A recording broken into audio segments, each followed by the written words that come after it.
Okay, Juan of the Dead. Can you tell this is kind of like a Shaun of the Dead movie, but instead it takes place in Mexico. So you also have Cubans, you have Spaniards. So they try to do the funny aspects, but they don't do them well. The most interesting part of this movie, from what I found out, was essentially south of the border, Seth Rogen. If you watch the movie, you'll see a guy who looks just like if you had a Hispanic Seth Rogen.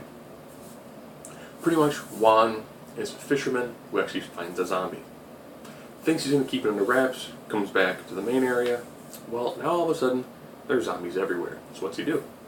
He opens a service called Juan of the Dead, where pretty much he helps kill your zombie loved ones.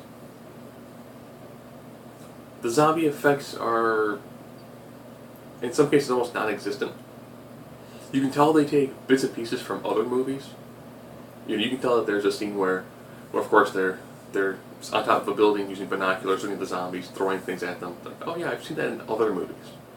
So you can tell they try to take bits and pieces of other movies and blend it in, almost kind of like an homage. At the same time, trying to be kind of funny, like Shaun of the Dead, but not really being very funny.